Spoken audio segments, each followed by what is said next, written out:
What up guys, Spidey here, and this week I had the awesome opportunity to go on a private exclusive tour of the biggest collection of vintage magic posters on the planet at the McCord Museum here in Montreal. So I'm going to take you guys on that tour with me and show you guys some awesome vintage magic posters. Also, at the end of this video, for the first time on my channel, I'm going to do a contest where you guys could win an awesome souvenir that I brought back with me from the museum.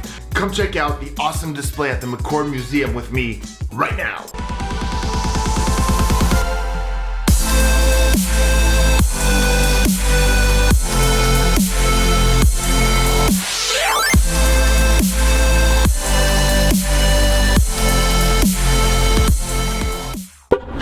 Alright, on our way to the McCord Museum to check out some sick magic posters. It's gonna be pretty exciting. Let's go. You know, I'm really excited about this because admittedly, although I've studied magic and mentalism a lot and I've read a lot of the books, all the books that I read were more about the how-to. But I really haven't had the chance to focus or study the actual performers. Like, of course, we know the greats like Houdini and Chung Su, and these are all names we've heard, but I really don't know a whole lot about, you know, vaudeville and the time that magic was created as a performance. So I'm really excited to go in here and learn about some of the greats who performed rather than some of the greats who created our craft. About to walk into the McCord Museum right here. Time to check out some crazy posters.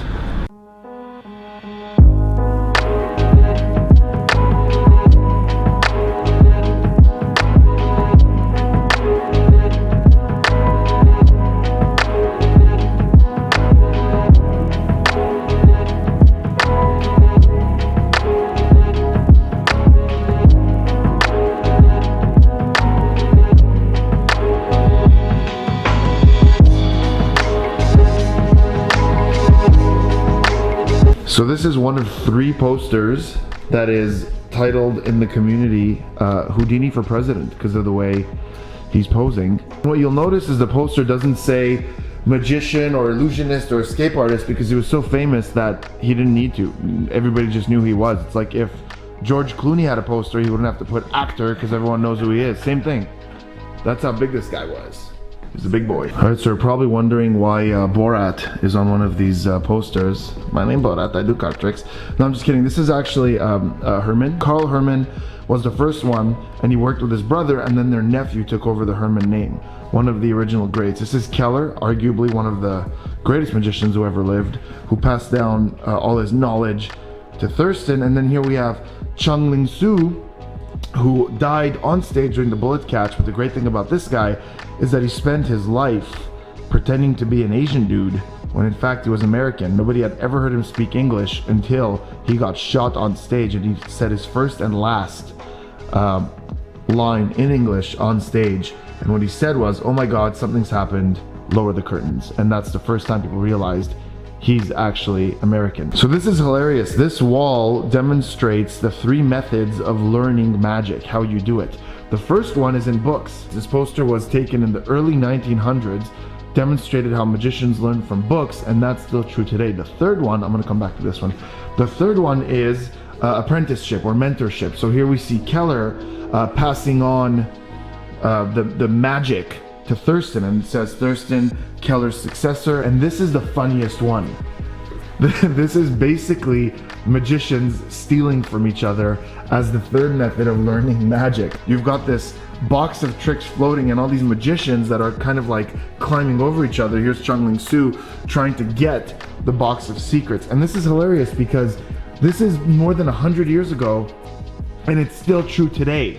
In the magic community, we still have all kinds of people trying to steal original material. Nah. Next up is the Vanish Room. This is the first room of the exhibition, and this is cool. It's called a stock poster. Apparently back in the day, not every magician can afford to have posters of themselves because it wasn't like today.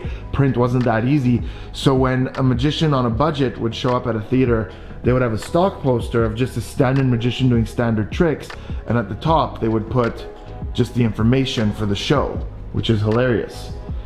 We also have Thurston here, who was known for vanishing many objects, a car being one of them, and this right here, the Vanishing Whippet. I'm gonna cut to my version of the Vanishing Whippet right now.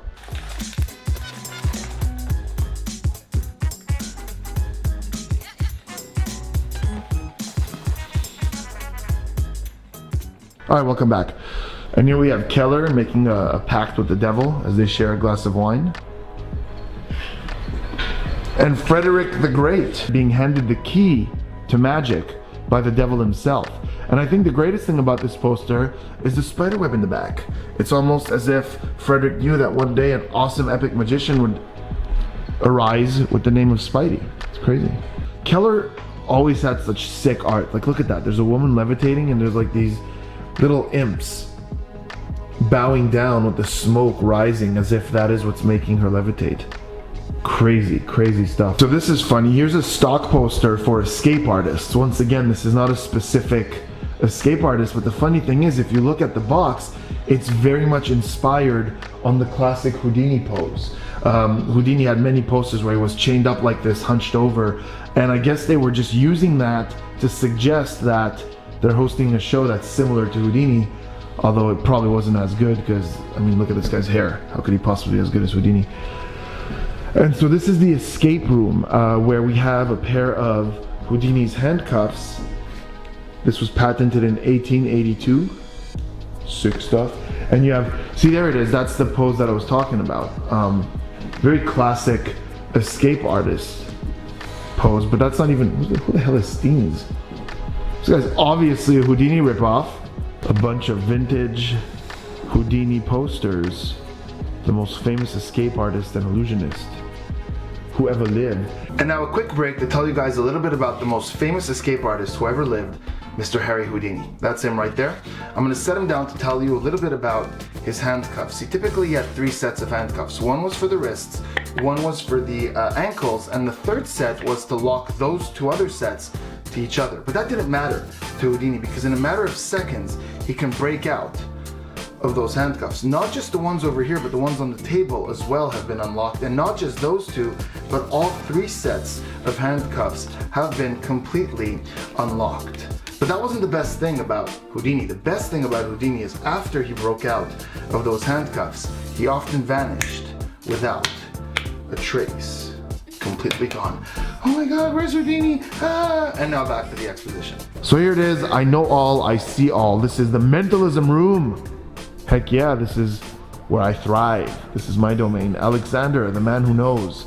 Alexander the Seer, one of the greatest mentalists ever. Alexander was actually not only a performer, he actually did psychic consultation for people too. Which is rare. Nowadays, I kind of feel like you have either performers or psychics. The two don't get along because us mentalists like to say, you know, what we're doing is all trickery, whereas psychics like to claim it's real. I actually have a version of this in my living room. He sees your life from the cradle to the grave. And if you look at these posters, you see like, you know, you see things like the crystal balls and the spirit cabinets, which was one of the original seance pieces where a tied up lady inside a veiled area would be put into some sort of trance, and then things would emerge from that cabinet. Things like bells or plates flying out the top or bells being heard, all kinds of crazy stuff. Here's all the Illusions merch, all the cool stuff. Got some decks of cards, got some little postcards, we got Harry Potter books, it's fitting. And then we've got some vintage posters here. I'm gonna pick one for myself and I'm gonna pick one for you guys as a giveaway. Okay guys, so this week I'm gonna do a giveaway. I'm gonna give away a poster like this one, Alexander. At the bottom it says The Man Who Knows. It's a vintage poster, a reprint obviously, of Alexander. I thought it'd be really fitting for your favorite mentalist to give you a poster of one of the first badass mentalists. So there it is, contest rules now. Alright guys, so that was it for me. Just had a blast at the museum. What an awesome experience that was. Listen, I want to give this poster away to one of you guys. I'm going to keep this contest really simple. To win, all you got to do is like this video and in the comments, leave me a comment telling me on my channel so far, what was your favorite video and why? Of all the videos I posted, which one did you like the best and tell me why? Of course, you have to be subscribed in order to win, so make sure you hit that subscribe button as well, and I will pick a winner earlier next week. Thank you so much for watching, guys. I will see you soon. Peace.